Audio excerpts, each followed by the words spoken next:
So yan mga ka-e-bike, welcome back to my YouTube channel. So tingnan natin yung order kong parcel dito. Ayan.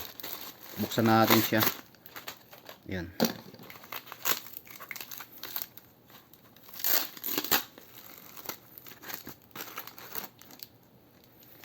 So ito yung relay na 12 volts. Ayan. 12 volts 0.8. So tingnan natin siya. Ayan. Ayan siya mga ka-e-bike ko. 12 volts. So tingnan natin to mamaya. Testing natin. Buksan natin yung itong placer.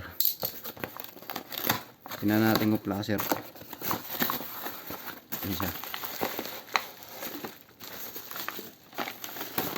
Yan. So LED to mga ka-e-bike, hindi siya nagbi-blink.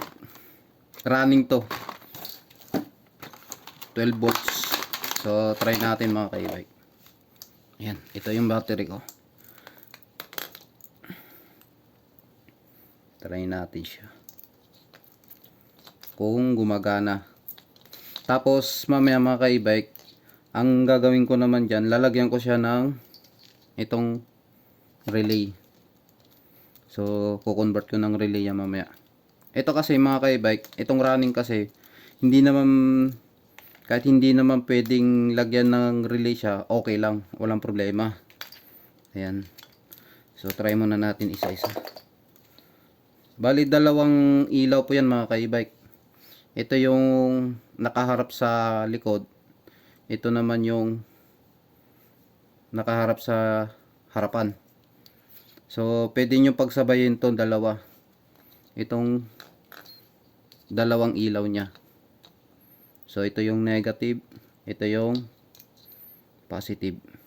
Bukan natin. Ayun. Yung positive is ayun, nasa gilid, sa side. Tapos pagdating naman sa green, ayun. Ayun siya. Nagra-running siya. Yan. Ganda ang itsura niya mga ka-e-bike. Itong dalawa na to, green saka red, yan ang positive. Ayan siya. So okay to. Ayun, gumagana siya. Okay. Tapos sa likod, tingnan natin yung likod. Yan, okay siya. Yun, okay siya. Tapos yung likod, ayun, gumagana din. Okay, tingnan natin kung gagana. Ayun, gumagana siya mga ka-e-bike.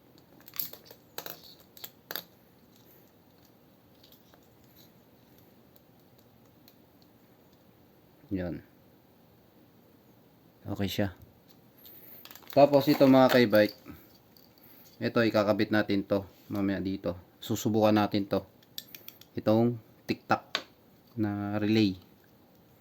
Yan.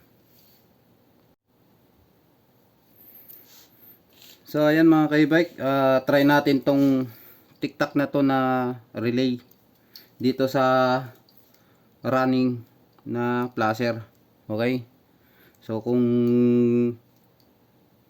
okay ba siya, kung gagana po ba tong running na LED na placer po mga ka-e-bike dito sa tiktak.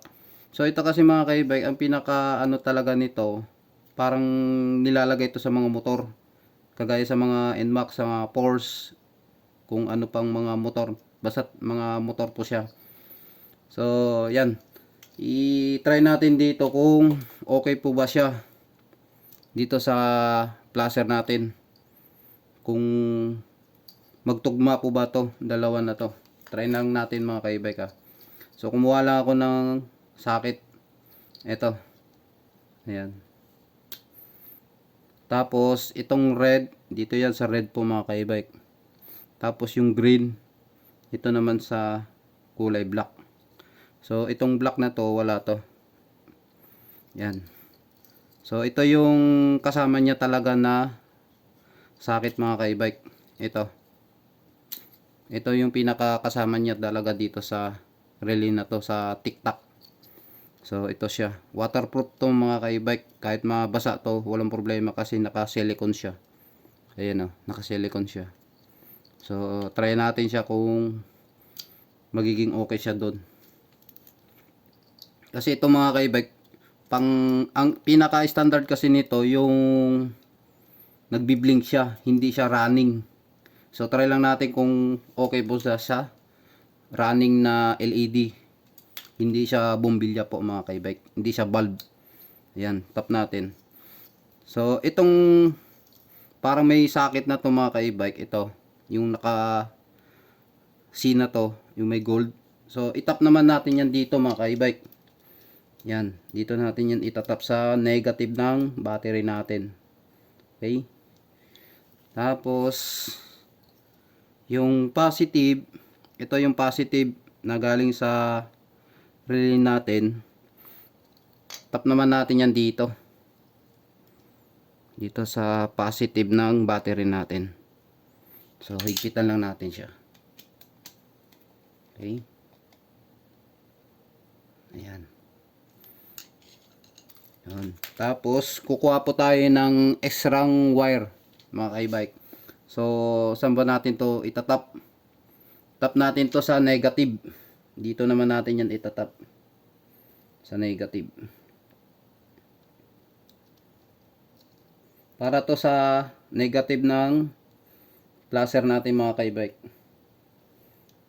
Doon natin itatap to.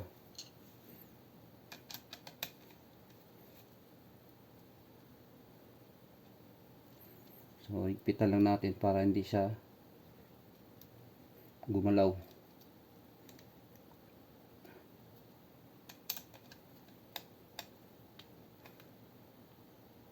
Ayan. So, ito na siya. Ayan. Ito yung itsura niya mga ka-e-bike. Itong parang may sakit na to, dito natin itatap yun sa negative natin. Okay? Kasi pagka sa mga motor po mga ka-e-bike, yung pag ito kasi ini-install sa mga motor, ito kasi nilalagay na to sa body ground ng motor. Tapos yung isa doon sa may positive.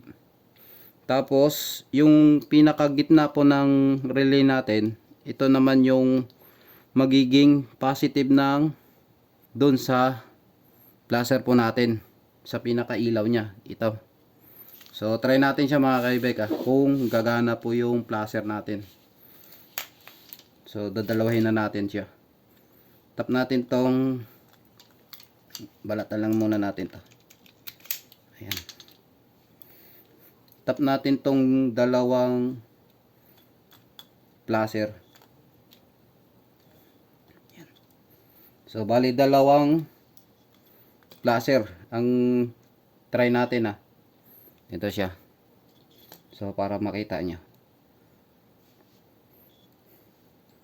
Tapos pagdating naman dito mga ka-e-bike, ito pwede nyo pagsabayin to. Pwede nyo itap yun. Itong dalawang wire na to. Yan. Try natin. Yan, pagdikitin natin tong apat. Okay. So tingnan natin kung gagana. Yan. So ganyan ang tunog niya mga ka-e-bike. Yung parang kagaya sa motor din. Yung tulad ng motor pala. Ayan. Ayan siya. So yan, tumutunog siya sa loob.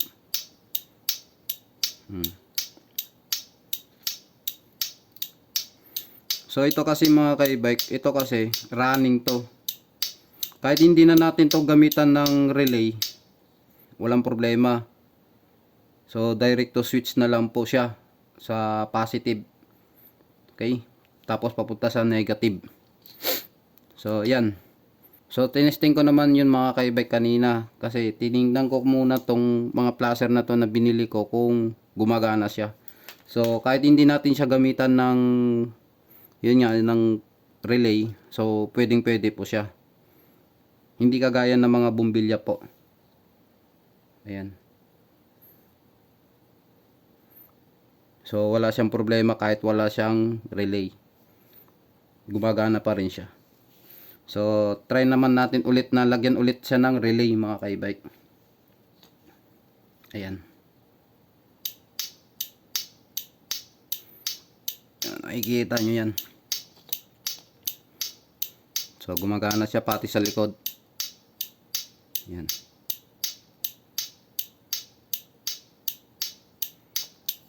So ito kasi mga ka-e-bike, ilalagay ko rin to sa e-bike. So kung pagwa-wiring po, wala namang problema, madali lang naman po yon. Doon sa may harness nyo po, tingnan nyo lang po kung tama po yung wiring po nun papunta dito sa relay nyo po. Kapag hindi nyo kabisado po, so pwede naman po kayong magtanong sa marunong na mag-install sa mga ganitong relay po papunta dito sa placer natin. So yan, kung nakikita nyo mga ka-e-bike, so okay na siya. Basta tandaan nyo lang po mga ka-e-bike, itong hiwalay na wire, hindi po siya nakapasok dito sa socket ha. Itong hiwalay na wire, ito yung negative. Okay? Negative yan mga ka-e-bike. Tapos yung kulay pula naman, itong kulay red, yan. Ito naman yung papuntang battery. Battery yan mga ka-e-bike. So itong gitna na to, ito yung positive ng placer natin. So kahit idikit mo yan, walang problema yan. Okay? Wala siya. So wag lang dito, baka masira yung, baka mapundi yung relay natin.